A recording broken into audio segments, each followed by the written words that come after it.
भारत में एक ऐसी सीक्रेट सोसाइटी के बारे में कभी सुना है जिसका मकसद दुनिया पर कब्जा करना नहीं बल्कि उससे बचाना था।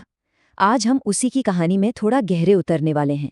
जरा सोच कर देखिए, एक ऐसा गुप्त समाज जिसका सिर्फ एक ही लक्ष्य हो, दुनिया को नियंत्रित करना नहीं बल्कि उसे खुद की ही तबाही से बचाना।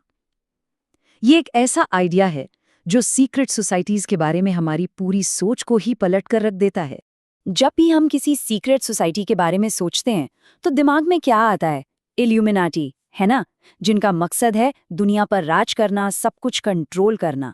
लेकिन जिस ग्रुप की हम बात कर रहे हैं उनकी कहानी बिल्कुल अलग है, एकदम उल्टी।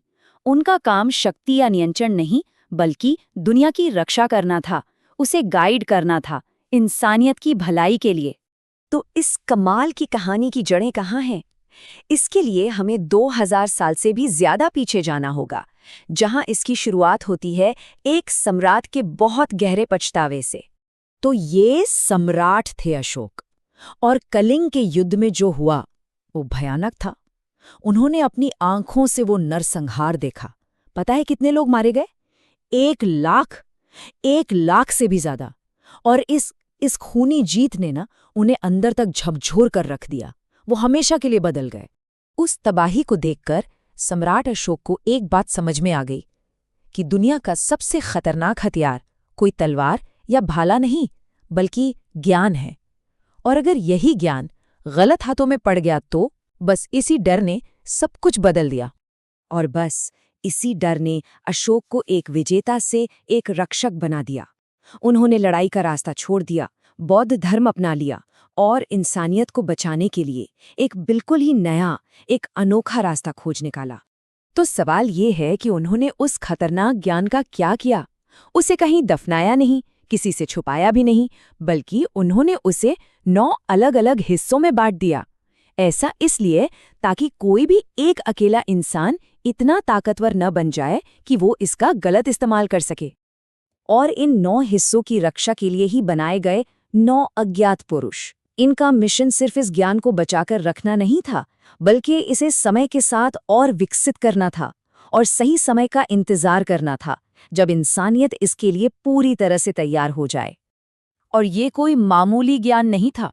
कहते हैं कि अशोक ने अपने समय के 9 सबसे ब्रिलियंट दिमागों को चुना था। सोचिए, एक संरक्षक के पास युद्ध और राजनीति का ज्ञान था, शायद चाणक्य जैसा कोई।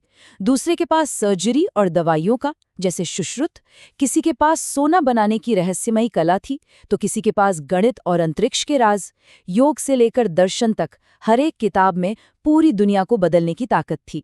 और देखिए सिस्टम कितना कमाल का था। ये सिलसिला कभी टूटना नहीं था। हर मेंबर को अपनी जिंदगी पूरी होने से पहले या रिटायर होने से पहले एक काबिल सक्सेसर ढूंढना ही होता था, ताकि ज्ञान की ये चेन कभी न टूटे। सोचिए, एक ऐसी अटूट श्रृंखला जो सदियों तक पीढ़ी दर पीढ़ी चलती रही और हमेशा सबसे सही हाथों में रही। ठीक है, ये कहानी सुनने में तो बहुत ही दिलचस्प लग रही है, लेकिन क्या इसका कोई सबूत भी है? क्या आज भी हमारे आसपास इसके कुछ सुराग, कुछ क्लूज बिखरे हुए हैं? ये सवाल तो मन में आता ही है कि अगर ये समाज इतना ज्यादा सीक्रेट था तो फिर हमें इसके बारे में पता चला कैसे? मतलब ये कहानियां बाहर आईं तो आईं कैसे?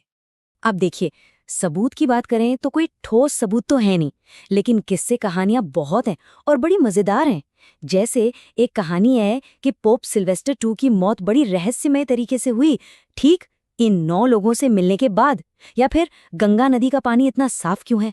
कहते हैं कि ये लोग अपनी सीक्रेट टेक्नोलॉजी से उसे प्योरीफाई करते हैं। अरे, यहाँ तक कि हमारे अशोक चक्र में जो 9 तीलियां हैं ना, कहा जाता है कि वो भी इन्हीं 9 गार्डियंस का सिंबल हैं। तो ये जो प्राचीन कथा है, ये पुरानी कहानियों से निकलकर आज के ज़माने तक कैसे पहुंची? चलिए देखते हैं कि कैसे ये कहानी आज की दुनिया का एक इतना बड़ा हिस्सा बन गई। देखिए, एक लंबे समय तक ये कहानी भारत की सरहदों में ही थी। फिर 1923 में टैलबॉट मुंडी नाम के एक लेखक ने एक नॉवेल लिखी जिसने इसे पूरी दुनिया में फेमस कर दिया।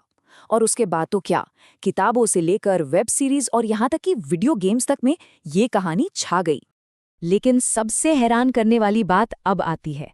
कुछ लोगों का मानना है कि यह समाज आज भी एक्टिव है, और ये भी कहा जाता है कि भारत के 11वें राष्ट्रपति missile man doctor APJ Abdul Kalam भी इसके सदस्य थे, और उनका मिशन था परमाणु हथियारों के ज्ञान से दुनिया में शांति बनाए रखना। और सिर्फ यही नहीं, क्या ऐसा हो सकता है कि भारत की स्पेस प्रोग्राम इसरो के कामयाबी के पीछे भी इसी प्राचीन समाज का हाथ हो? कुछ थ्योरीज तो भारत के स्पेस प्रोग्राम के जनक डॉक्टर विक्रम साराभाई को भी इनसे जोड़ती हैं। और ये लिस्ट यहीं खत्म नहीं होती, इसमें और भी बड़े बड़े नाम शामिल हैं। नोबेल पुरस्कार विजेता CV रमन, भारत के परमाणु कार्यक्रम के पिता होमी भाभा, और यहाँ तक कि नेताजी सुभाष चंद्र बोस, जिनकी मौत आज भी एक बहुत बड़ा रहस्य है। हो सकता है ये सब सिर्फ अटकलें हों, लेकिन ये इस कहानी को और भी ज्यादा गहरा और दिलचस्प बना देती हैं। तो आखिर सच क्या है? क्या वाकई हजारों साल पुराना इन रक्षकों का कोई गुप्त समूह है जो आज भी चुपचाप हमारी दुनिया को बचा रहा है? या फिर ये इतिहास की सबसे बेहतरीन, सबसे दिलचस्प कहानियों में से एक है? इसका जवाब तो शायद कभी ना मिले, लेकिन ये कहानी एक बहुत ज़रूरी बात सिखाती है कि सबसे महान ज्ञान वो है जो राज करने के लिए नहीं, बल्कि सेवा करने के लिए इस्तेमाल किया जाए।